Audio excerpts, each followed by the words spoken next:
Hello. Hi, if you are joining us, welcome to our welcome to our Wednesday clinic. Just wait for a few more people to come on in. So if you're joining us on YouTube, we're just on the Instagram live, waiting for Instagram to let the world know that we are here. We're telling our followers that you've started a live video. We have started a live video, only just because Chris has literally just walked in the door, because this is an earlier time today, you may have noticed. Yeah. Oh, hi Louise. It's an earlier time because it always used to be at 4, then Naomi had dancing, now she got dancing at a different time. So I've been out playing tennis and it was really soggy this afternoon. If you've seen my stories, you'll have seen that I was testing out my fabulous waterproof cap, which I can tell you waterproof?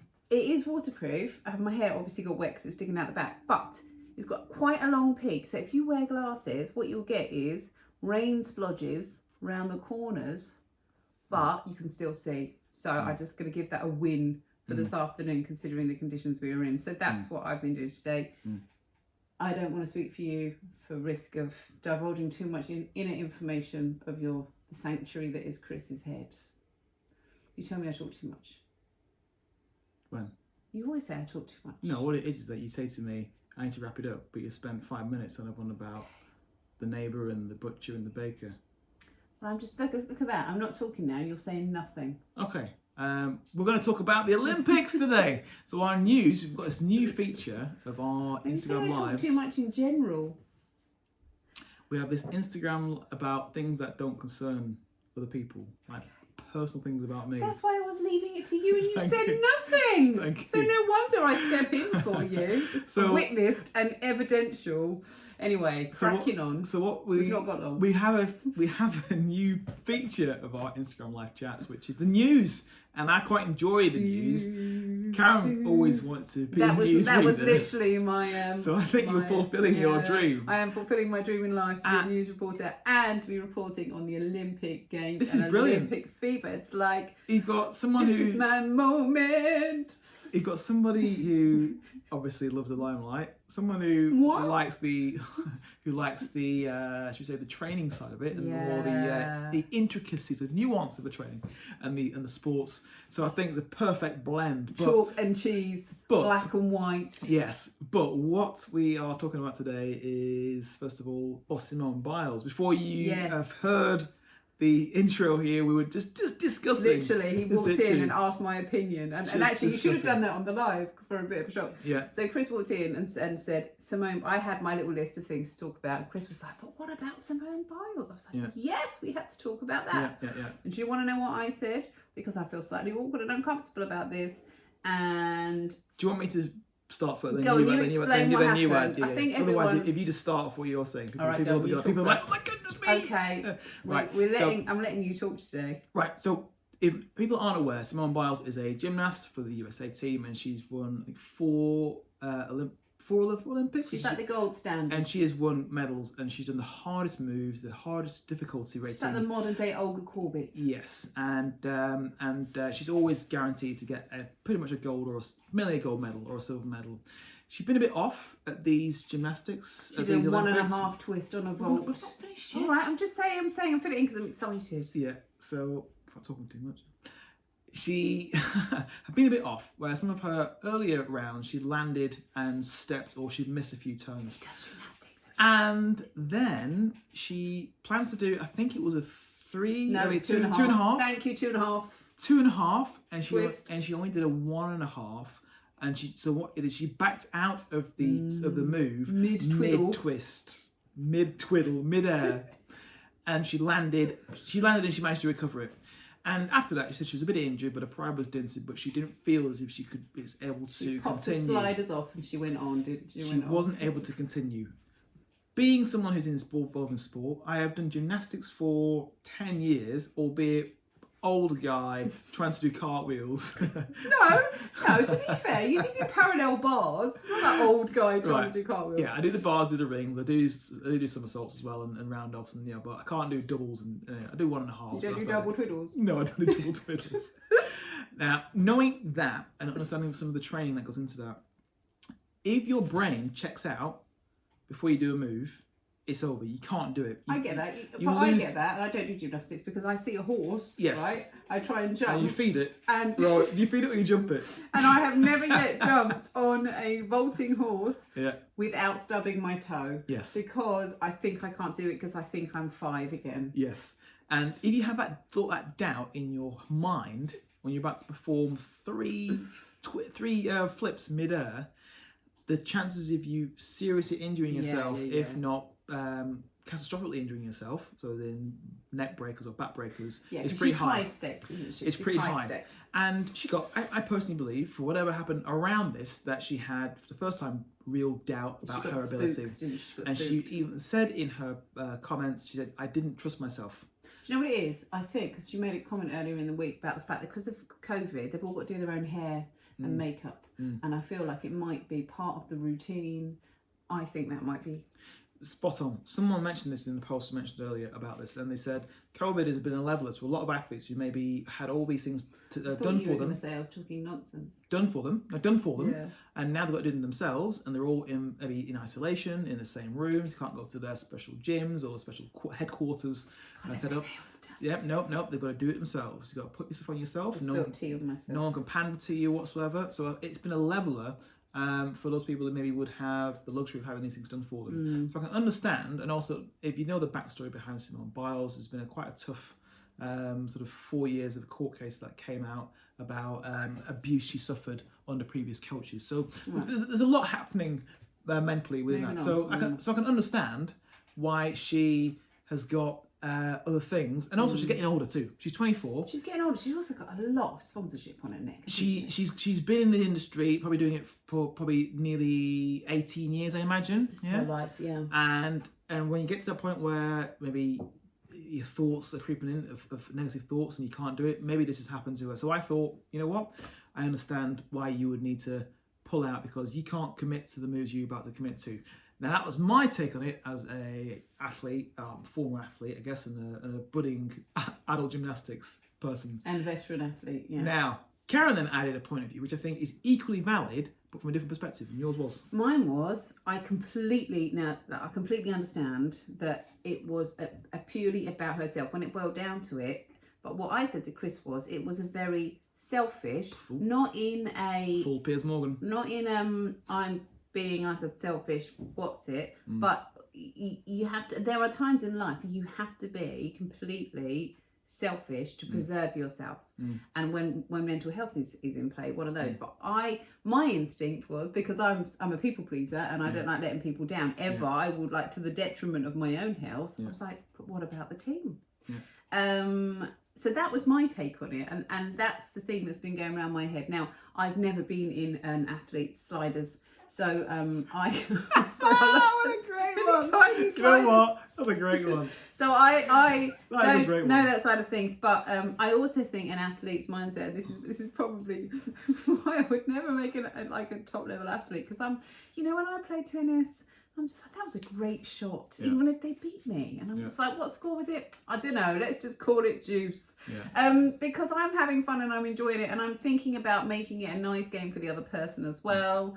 And that for me is my level of sport. So if I had a bit of a dicky tummy or like a migraine, I'd just be like, oh, do you know what? I'll take some tablets and I'll turn up and I'll have a nice game with them. I think the word selfish is possibly the wrong word. I would use the word ruthless. Yes, okay. Because athletes and sportsmen and women, they make very ruthless decisions. Well, okay, someone else that we were going to talk about was Helen Glover. Yes. And again, a lot of people have watched, if you haven't watched the documentary on Helen Glover's return to exercise when she had 3 tiny weeny babies, literally her twin babies were about 11 weeks old. When they went into lockdown, she thought, oh, do you know what? My husband's going to be at home now. He's not going to be at work. So I'm going to train for the Olympics. And again, there's a lot wrong with what she's done to her body in terms of being a new mum. And think that I have to rephrase that. As someone who would advise someone on training post-baby, I would strongly advise against what she did. But for her and her personal situation, and I'm sure having coaches around her and knowing that is probably the most important, that's her life, to train like that. So she's just wired differently to me. So I can I think it's inspiring in terms of what you can do. But I have also trained women who've got new babies who will not be told to not go and run a marathon this year, even though I know it's going to be detrimental to their long-term health. So I think, again, it shows you that top level, what they call it, isn't it, 1 in 10,000, someone who's going to be an Olympian even, let alone an Olympic medal winner, are just wired differently to me. And I would just think, do you know what, I think it's amazing and all credit to you, but that doesn't inspire me. What inspires me are, you know, the two girls off Gym Stars who are just having a fabulous time, thinking, well done team, you're brilliant. But maybe they'll never be the superstar that is Simone Biles. No, I think that's the thing, is that it's a blend between our two views, it's a blend of our two views, that to be as good as Simone, she will have made equally ruthless decisions through her life, whether it's missing parties, cutting people out of her life. Missing parties, that'd be like your dream life. Yeah, she'll have made all these choices over the years because she would have put herself and her career above everything else. Probably relationships, you name it, all these different things through her life. Health, actually, as well, physical health. So I can understand why she thinks like this, and she felt, actually, my edge is gone for whatever reason. I'm out. And I think that's probably what it came across as in the first instance, because it was also cagey. What it seemed like to me, if I'm honest, was like, oh, we're not going to get a gold medal here, so I'm going to go save myself, let the girls get the gold, to get the silver medal, because we're never going to get the gold, and I've saved myself for the rest of the competition where I can get my golds. That's, to me, just what it felt like. I think, as it turned out, that wasn't at all the case.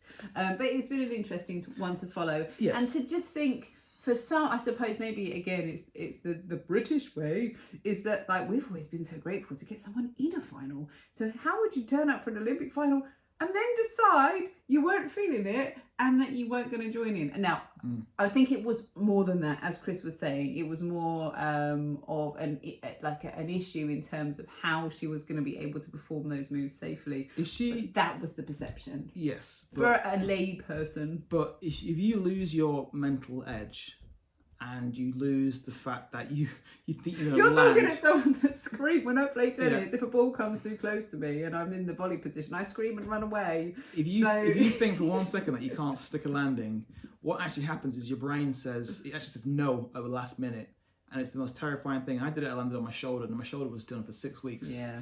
And it is terrifying when your brain and your body are out of sync. So these athletes have spent years honing their mind and their bodies to become sort of one and synchronized, where they in sync. Correct. And so they all see a drop off. And no doubt when all these athletes retire, they'll still be so much better than the average person, but they've just felt that drop off. But you said you don't like playing badminton anymore, do you? Because you did it at such a high level that it lost its appeal. You're not playing for fun. No. At a level. And my issue, and this links into my next topic, is judging elite sport like recreational sport. This is great seeing the Olympics and seeing people who are winning medals, and it might inspire some people to go out there, and some often say, do the next Olympian. I don't want to create the next Olympian. I want to get more people fit and active. I want to get more people swimming in general, more people active. And someone, a doctor on Twitter, she tweeted about the swimming, about how very white the swimmers were. Oh, that was Pragya. And very well meant tweet, but it's missing the point. Number one, there are a lot of black people and ethnic minorities now in the water, much more so. If you check out Soul Cap are swimming cap that we have bought for our daughter, and they fit people who have, mainly women who have frizzy or big hair. So if you have afro hair, mainly women, but I'm assuming men who have dreadlocks are swimming there as well. Yeah. Okay. And also somebody commented about cycling and said, yes, isn't cycling a very white sport? And I hate these lazy terms. Yes, on television, but if you go out onto the street, you'll see a lot more people who are non-white people who are on their bikes. So we shouldn't judge the success of a sport based on just seeing a certain skin colour person on the TV compared to how you see out in the street, right? That's my big concern. We always look at the elite and say, well, we're not of the elite, so we're not really succeeding. What are you talking about? becoming an elite swimmer is an insane pursuit. But also elite sport, there are genes involved, aren't there? Because, again, coming back to Simone Biles, she's tiny in stature. I mean, if you were to see her walking down the street, you'd think she is really small. The genetics are at play, and the genes don't mean that you're going to find a distribution of a certain skin colour in one sport compared to another. But the thing is, what we'd never talk about is the lack of white people in sprinting. Yeah. So if you're going to complain about the lack of black people in cycling and swimming, we've got to say, well, how can we get more white people in sprinting? It's when the Welsh dude lines up against all the Jamaicans and so it really irritates me that this whole sort of diversity push that we're going to get more black people cycling, and there are black people cycling. The issue with the swimming is not seeing black swimmers on TV. It's the amount of kids in general who can't swim by the age of 8.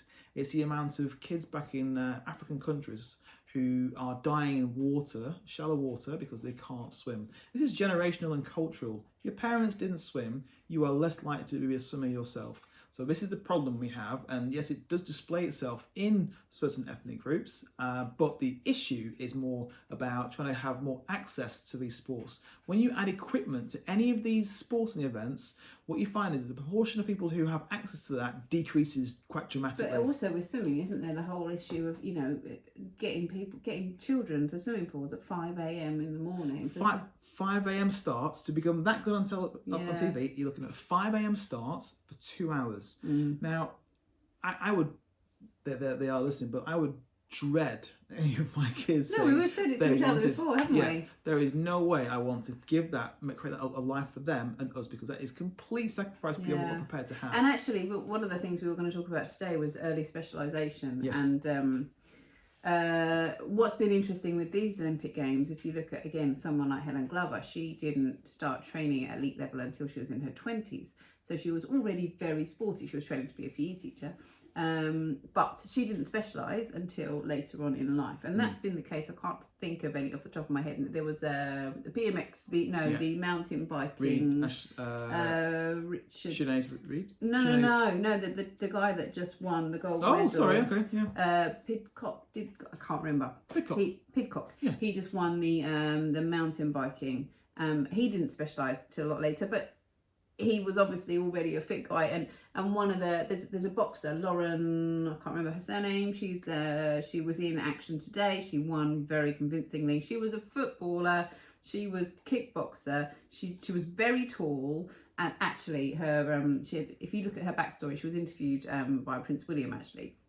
And her backstory was fascinating. I must just digress and say this, because apparently a school teacher once said, this girl said to her school teacher, I want to be an Olympian. I want to go to the Olympic Games. And the teacher turned around to her and laughed. And apparently this girl's grand said, basically, how dare you spit on her dreams. And now here she is. But anyway, she was always particularly tall. She played with the boys in football because there wasn't a girls' team. She was always sporty. However, there are some sports, gymnastics, swimming, namely, where you see diving, that they're considerably younger, and so they are probably sports, would you say, where there is a value in specialising early, particularly from gymnastics? So this is why I hate people layering race on top of these issues, because it is so complicated. First of all, to become a gymnast, elite level gymnast, there are genes, as Karen said, in play. You have to be almost hypermobile to do certain moves and learn to use those as you're developing through your career. You start at roughly around the age of 6, which is way too early, in my opinion, to specialise, but you do. Because you want to be at your peak by the age of 16, so 10 years you're peaking. Swimming, 5 a.m. starts. So you're developing your anaerobic system around the ages of 14 to 16. So kids are going to be doing this before this age. So again, probably no doubt 8, 10, 12 years old, they are starting this. Way too early to specialise, in my opinion. We've heard parents who've had countless tales said by their swimming coaches that their kids have now got to significantly increase the amount of training they're doing to stay at that club. So even though we enjoy a spectacle on television when we watch the Olympics, we've got to sort of think, well, that's good for those people who want to do that, but do you want to push everyone to that route? I don't. Absolutely no way. if you're good enough and fortunate enough to get to that point, fantastic. We'll watch you and we'll cheer you along. But we've also got to be thinking to ourselves, to get to that level, that child or the parents will have to push them so hard at an early age. Right? A bit like the dance mums who take their kids dancing 4 or 5 times a week. Do it in about 2 minutes. 4 or 5 times a week. We saw it that happened when China used to win every single event, from gymnastics, table tennis. Well, they were in boarding school, aren't they? Yep, Generally, yep. there's like boarding school sports camps. Yep. So we have to be very, very careful. It's great to watch, but do I want my son swimming at 5 a.m. Monday to Friday? I mean, we know people who do that now, and they never made it. They still do it. All the sacrifices, and they never made it. Yeah, I mean, talk about mental health issues. There's one, right there that is not really discussed. The people that, are doing athletics or running or swimming from a very early age. That is their life. They have that thing, that ruthlessness where they want to achieve. Yeah. They hit puberty, they hit adolescence, they can start getting injured because, been pushed very hard, very young, and specialised very young. And it doesn't work out for them, or someone else comes along who's faster than them because, hey, they're bigger. Yeah. And they can coordinate that biggerness better.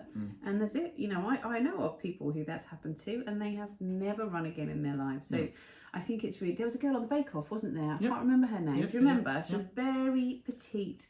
And as the Bake Off evolved, the stories evolved, you discovered that she had been an athlete, and it didn't work out for her. So there is that side of it again. We're supposed to be talking about inspiration here, not the negative. So the inspiration, though, this is the story though about the Olympics, in my opinion. It's when you see your daughter trying to do the gymnastics routines on the floor, because what that does is that hooks them into activity, because they see there's a point to the moves they're doing. Well, that's the beauty about it. She wants to be able to do a layout and a twist, isn't it? She wants to do a full twist.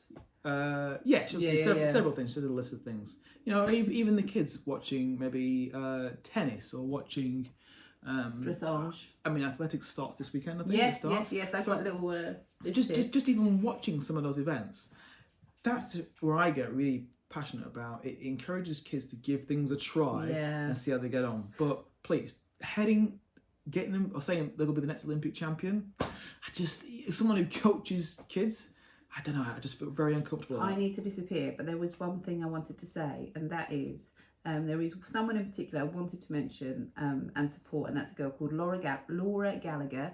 She is competing in the trampolining this weekend, GB trampolining. And the reason I wanted to mention her, because it comes back to exactly what he has been saying. I first met Laura before I had Isaac over 10 years ago, when we were both ambassadors for Sweaty Betty. And she'd had a really nasty injury. She had damaged her knee when her teeth hit her knee in the middle of training, and that put her out of action. I've known her for 10 years. All that time, she has had ups and downs. And I followed her, seeing what she's doing, the highs and the lows. And this year she has qualified for the GB trampolining team. And just when you know someone, obviously we're not mates, like as in I know of her, like we were connected, so I have followed her. Like, Karen, stop texting me.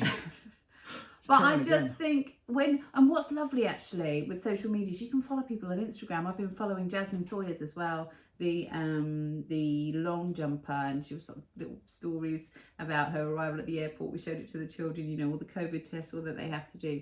And it's when you see the stories of what they've been through, and the fact that, for every person that does make it to the Olympics, there are thousands and thousands of others that have done that kind of level of training and haven't made it. So one to watch, Laura Gallagher. She's going at the weekend, GB trampolining. Good, if good luck, Laura. Just go and smash it and do everything that you can do. I've got to disappear, talking of dance school mum, and take Naomi. I'll be 1 more minute because you've got to take your phone with you. Yeah, I have got to take my phone with me. So crack on. We're going to finish off. Sideways. No worries. There we are. Excellent, superb. Oh, here we go. I'm in central pole position. Okay. Well, we're going to finish off with some of the events that we've been watching recently. And we watched the Taekwondo. And Karen, let me just make sure I pronounce his name correctly. Latulo. Karen, what was his name again? I don't want to butcher his name. Let's have a look. I know everyone's shouting at me. So, Mohammed. So, Latulo Mohammed. And he's been commenting on the Taekwondo right now. And he's the very smooth talking Taekwondo martial artist who, the last Olympics, he was a second away from winning a gold medal. And his interview after he lost, or he said he lost, but he won the silver medal, was heartbreaking, absolutely heartbreaking. And he's been through ups and downs, and he's very philosophical now about what happened. And it was quite good to hear him say what happened in his experience, because it happened again to one of our Brits as well. She lost the gold medal in the last few seconds, and he said she's pick herself up, dust herself down, and come back for the next event, and she did. So he's been great to watch, and sad to see Jade Jones not doing as well. However, the success story with Jade Jones is seeing the people she's brought through. When you look at all the medalists after her, and athletes can't stay at the top all the time, we must also recognise that at some point there's going to be a drop-off, as I said to you earlier. And seeing that happen now with her was a bit sad, but look at all the people she's brought through. The medalists that we had, they were fantastic. We watched the swimming, so the swimming, again, the grip that the Australians had on the swimming pool seems to have waned a little bit, and we're now showing the medals out more across other countries. Was it the Tunisian? That was unbelievable, who won her event. That was incredible to see that you're now seeing different countries having success in the pool. That's the beauty about now the Olympics. Now you're seeing these obscure countries who you wouldn't think about, even though Tunisia is quite big, these obscure countries who wouldn't be good in the pool. You're seeing them, and it's great that we are sharing the medals around. So hopefully you're having a good time watching the Olympics, and let us know if anything takes your fancy, or you want us to talk about some things next week. But next week we'll have the track events that'll be started, so we can discuss more when that happens. Other than that, it's been great to speak to you. Karen is there. Here's the other one who's getting ready for her dancing, and we shall speak to you on our next Instagram Live. Take care now. Bye bye.